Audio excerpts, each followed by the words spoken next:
Halo, ketemu lagi. Selamat datang di bacaan kali ini. Ini juga masih menambah informasi untuk pekan dari tanggal 26 Mei sampai dengan tanggal 1 Juni tahun 2026 dari video pekan mingguan saya. Nah, ada hal yang penting yang ingin saya sampaikan pada saat ini adalah pada tanggal 1 Juni. Jadi kalau kita lihat di sini mungkin nggak terlalu kelihatan, tapi nggak apa-apa. Jadi ada banyak yang penting pada saat ini. Yang pertama ini, ya, ini, kemudian yang kedua ini, matahari, dan yang ketiga, bulan yang conjunction dengan Mars. Satu-satu ya, saya akan mulai dari yang sini, yang ada di Aries, adalah Aries, Chiron, dan Venus yang conjunction di 25 derajat Aries. Matahari dan Merkurius conjunction ada di Gemini, dan di sini bulan yang conjunction dengan Mars. Dan satu hal yang penting lagi, yang ini menjadi latar belakang, ini kan hanya untuk 1 Juninya ya. Yang latar belakang adalah ini ya. Di sini adalah Saturnus, Neptunus yang berada di midpoint dari Pluto dan Uranus.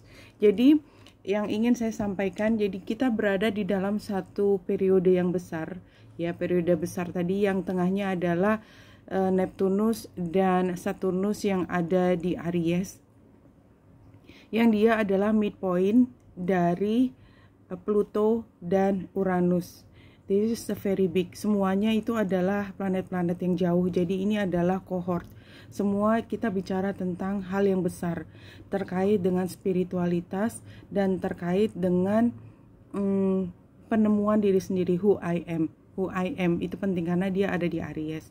Nah, pada tanggal 1 Juni ini, jadi yang saya sampaikan sebagai Venus conjunction dengan Aries dan conjunction dengan Chiron.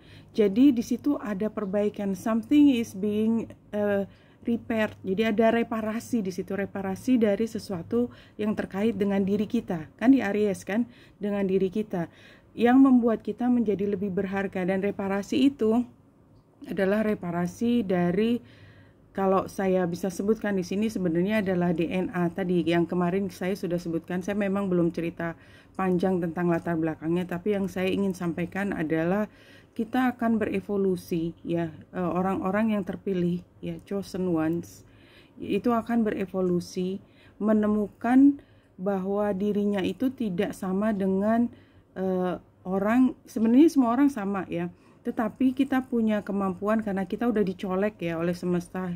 Ayo kenali diri sendiri, ingat siapa dirimu sebenarnya. Jadi mengingatkan siapa kita, mengenali siapa kita yang lebih tinggi daripada apa yang kita pikirkan. Jadi kayak energi psychic sebenarnya itu ada di kita semua orang bisa.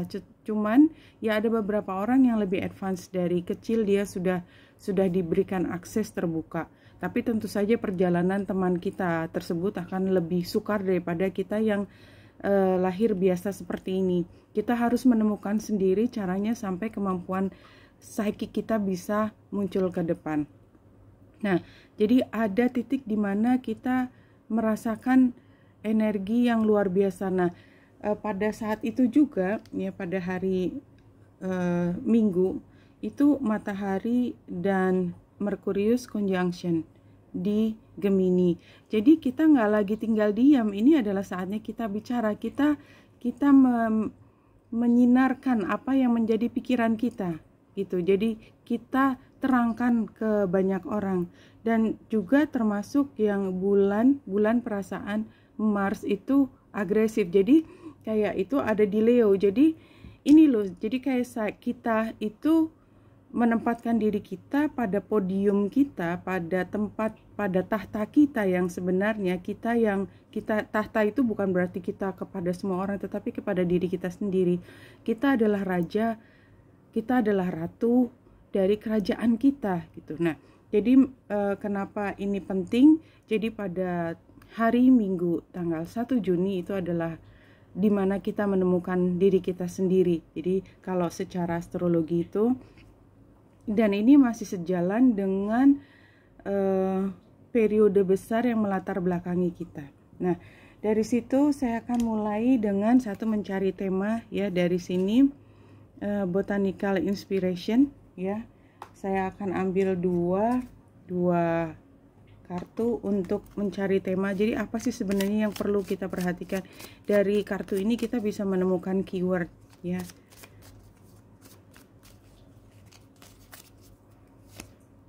Pertama adalah immersion and intuition. Ya, exactly ya. Tadi ini adalah false indigo. Jadi immersion, immerse, dan intuition. Jadi kita menjadi satu, dan jadi kita merasa terkoneksi dan kita merasa punya intuisi yang terkoneksi satu dengan yang lainnya. Ya, itu spiritualitasnya tadi. Kemudian kartu yang kedua,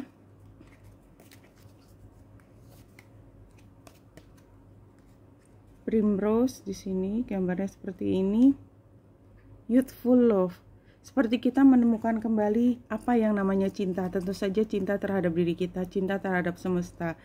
Pada level dimana kita sudah higher frekuensi, cinta itu menjadi sangat luas gitu ya. Tidak hanya cinta yang kita kenali pada saat kita harus survival mode, bukan. Nah, sekarang saya akan ambil kartu dari sini, namanya Wild Offering Oracle. Ini satu kartu saja. Nah, ini sangat wordy banget. But let's see apa yang ingin dimunculkan di sini. Clarity. Let me trust by deepest instinct in all ways, especially when matters are unclear. May my own holy intuition always guide the way. Ya, clarity. Jadi saya merasa bahwa dalam ini kan saya membaca hari Kamis ya, hari Kamis, Jumat, Sabtu. Barangkali kita dalam proses mencari kejelasan ini, dan kejelasan itu datangnya dari internal kita. Kalau kita lihat perjalanan bulan sebelum sampai ke Leo di hari Minggu dan conjunction dengan Mars, itu kan melewati Cancer.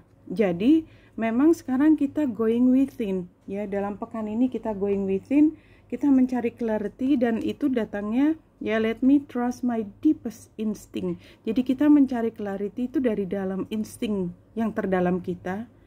In all ways, especially when matters are unclear. Ya, kita mencari keterangan dari luar.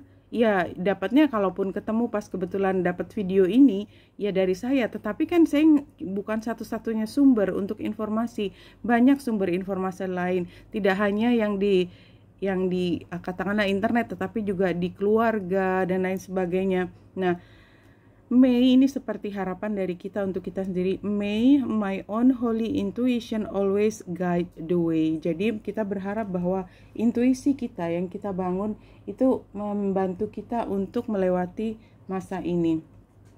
Nah, ini saya ambil lagi dari The Good Tarot ini. Dan seperti biasa saya akan kocok dulu. Nanti seperti biasa kalau pakai kartu ini saya akan membuat cerita. Iya, saya teruskan. Saya udah acak terlebih dahulu. Saya akan ambil dari bawah dan terus bercerita sampai di titik tertentu kita akan menutup cerita tersebut. Oke, pertama adalah Hierophant. Itu kita berdaulat atas diri kita. Kita yang membuat aturan untuk diri kita sendiri. Hierophant. Jadi ini kayak sovereignty, kedaulatan. Jadi kita mengambil kembali kedaulatan kita. Kalau tadinya kita selalu mencari approval kepada pihak luar, pihak eksternal, dan itu ego banget. Ego kita memastikan bahwa clarity itu harus dibuktikan, semua harus dibuktikan. Tapi sekarang bukan periode yang pernah bisa menjadi rujukan. Jadi nggak ada benchmarknya gitu. Intinya nggak ada benchmarknya. Kalau saya di penelitian itu nggak ada external validity-nya. ya. Jadi kita harus cari ke dalam, dari dalam diri kita sendiri, ya. Hierophant, kita mengambil kembali kedaulatan di dalam diri kita. Kita menentukan untuk kita perjalanan spiritualitas ini. Fourth of Earth. Dan kita tidak perlu untuk menceritakan kepada banyak orang. Karena apa? Karena nanti akan mengganggu perjalanan kita. Kita akan distraction karena kita tidak perlu itu. Dan kalau menurut saya proses di sini adalah proses internal. Sementara ini kita tidak perlu mencari pendapat dari orang lain untuk membenarkan perjalanan kita. Kemudian Nine of Air.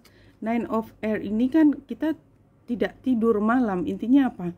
Mungkin malam kita tidur, artinya bukan harfiah kita tidak tidur, tetapi ada banyak hal yang membuat kita cemas gitu, dan kecemasan kita terbawa ke dalam tidur kita, dan mungkin, dan ini most probably, mimpi kita akan menceritakan sesuatu.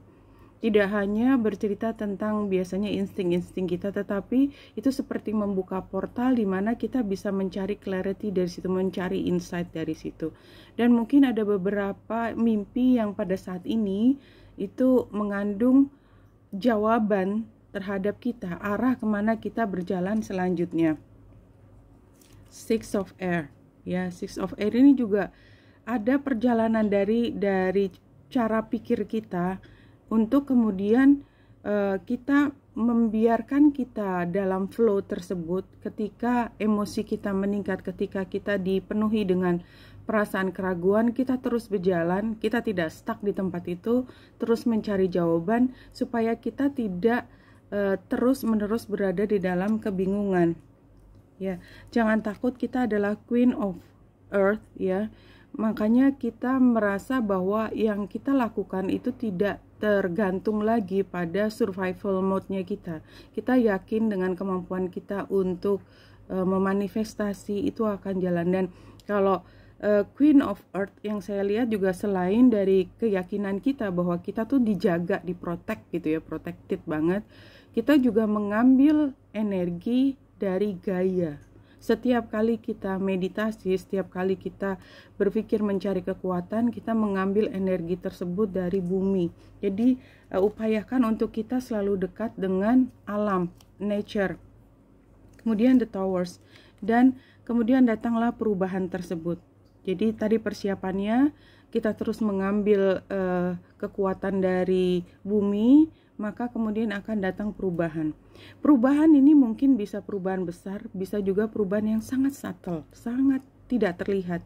Jadi kalau kita bicara tentang perubahan mungkin saya lebih jelasnya adalah tentang dimensi kelima, fifth dimension. Ya, fifth dimension itu bukan perubahan kita berubah pindah tempat, lokasi, fisik, tidak, tapi berubah frekuensi di mana kita tidak lagi terlibat dengan hal-hal yang membuat energi kita drained. Nah, ini kondisi nanti bisa dicek juga dengan banyak sumber lain, bahwa perjalanan untuk splitting, ya, timeline splitting itu sudah mulai kerasa, dan kita sudah memilih kaki kita ada di satu tempat. Game on-nya udah mulai, lock-in-nya udah. Kita nggak lagi loncat ke kiri kanan, tetapi memang dalam masa transisi kita masih belajar untuk membedakan, oh di sini 5 dimension, yang di sana masih 3 dimension, third dimension. Nah, kemudian ada Ace of Water. Di dalam kondisi baru, consciousness yang baru ini, maka kita akan menemukan cinta yang baru. Cinta terhadap diri kita, semua cinta. Mungkin perjalanan ke depan tidak mudah karena tiap clarity itu karena ini barang baru, kita hanya yakin bahwa kita dibimbing, bahwa jalan itu ada, tetapi kita belum pernah melewati. Saya pikir itu aja dulu sampai di sini. Yang paling penting ceritanya kita tambahkan masih ada 3 deck lagi. Ya, saya akan ambil 3 kartu dari The Fairy Tarot Cards, ya. Ini lebih baik saya cerita tentang past, present, future, ya. Saya kocok dulu sebentar.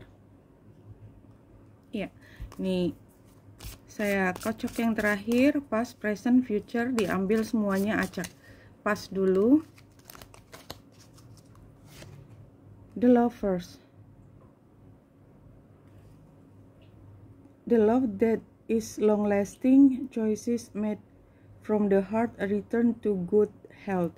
Jadi kalau menurut saya perjalanan yang kita hadapi sekarang itu bukan perjalanan yang baru. Ini udah long-lasting. Kita memang sudah chosen, kita sudah dari dulu, nggak ada yang kemarin baru sadar kemudian langsung bisa masuk sedalam ini, tidak. Jadi ini kayaknya memang bacaan ini hanya relevan buat beberapa orang yang memang merasa bahwa perjalanan ini pantas untuk kita lewati.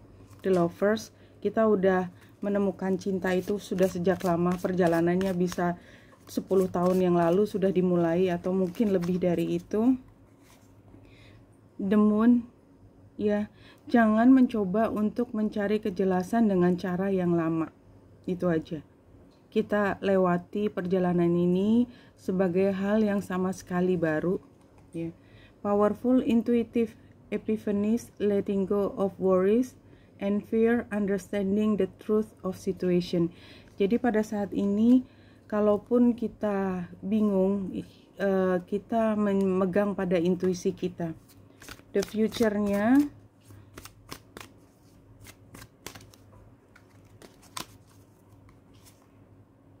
Eight of Autumn. Do not research before proceeding. Education in the form of seminars, going back to school, apprenticeship, excellent craftsmanship, and long-term project. Jadi ini perjalanan kita bukan perjalanan yang ujuk-ujuk bisa sampai gitu ya, abrakadabra, tetapi adalah sesuatu hal kedepannya kita akan banyak belajar baru, banyak istilah baru, menemukan situasi-situasi baru, dan kita belajar dari situ. Dari Telema Tarot, saya akan mengambil 2 kartu untuk situasi yang ada sekarang.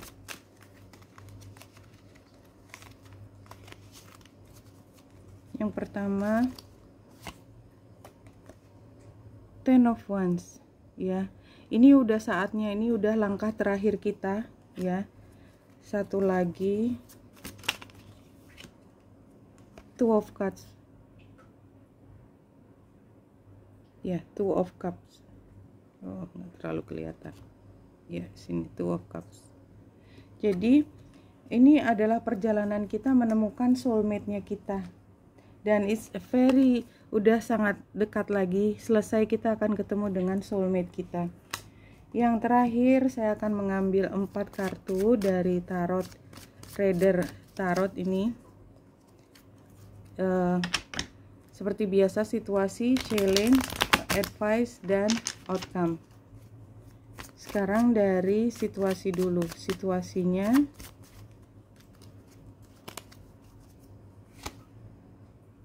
Wheel of Fortune.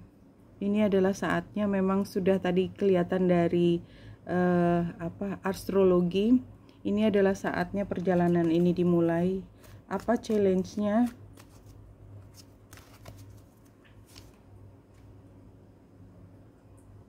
Ya, jadi teman-teman kita, lingkungan kita yang biasanya menjadi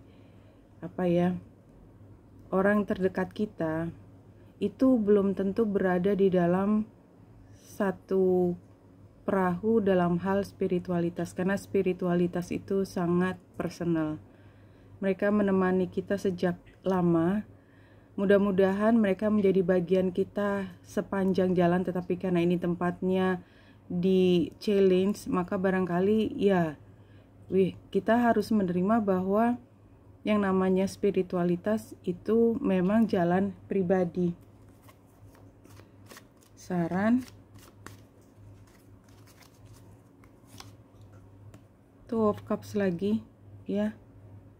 Memahami semua orang, mengerti orang, menerima mereka seperti apa adanya, dan kita juga menerima diri kita sebagaimana adanya, mencintai kita diri sendiri, sehingga kita membuat lingkungan yang penuh dengan cinta buat semua orang. Itu sarannya, dan outcome-nya adalah perubahan akan segera terjadi, dan tadi juga kartunya sudah keluar. Oke, dari bacaan ini kalau saya bisa rangkum secara keseluruhan, ini memang waktunya untuk bicara tentang spiritualitas, terutama karena tadi dimulai dari dari situasi astrologi kita ya, mulai tadi dari bacaan ini, dari bacaan astrologi bahwa akan ada hal penting pada hari Minggu tanggal 1 Juni tahun 2026, maka di hari-hari terakhir bulan Mei ini kemungkinan kita akan look deep ke dalam diri kita, going within, karena bulan juga berada di Cancer, dan ini adalah saat yang tepat di mana segala macam pemahaman kita tentang spiritualitas dan pemahaman-pemahaman baru tentang dimensi kelima, tentang timeline shifting, tentang frekuensi, love and light itu akan semakin meningkat, dan itu tidak hanya dipahami oleh kita sendiri tapi banyak orang. Sementara ini karena kejelasan itu belum benar-benar diumumkan, there is no announcement on that, tapi hati kita sudah bisa merasakan, maka kita perlu untuk mengingat bahwa kita memang di dalam proses bersama, terus immersion and intuition, dan intuisi kita yang akan membawa kita, menjaga kita, membimbing kita ke arah tersebut. Dan jangan lupa youthful love, pada akhirnya yang kita temukan adalah rasa cinta. Ini masih tentang clarity, dan itu datangnya dari intuisi kita. Dan tadi cerita yang panjang berakhir dengan the moon, past, present, future. Di sini the moon-nya juga keluar lagi, dan kita akan belajar lebih banyak ke depan. Tadi ya sudah jelas ini scholarship dan whatever. Kita akan belajar bersama ke depan apa itu. But don't worry, di depan selalu ada pemahaman, selalu ada cinta, dan itu juga terlihat di sini dengan sarannya adalah Two of Cups. Oke, wanita yang dasar di sini semoga membantu. Salam hati dan cahaya.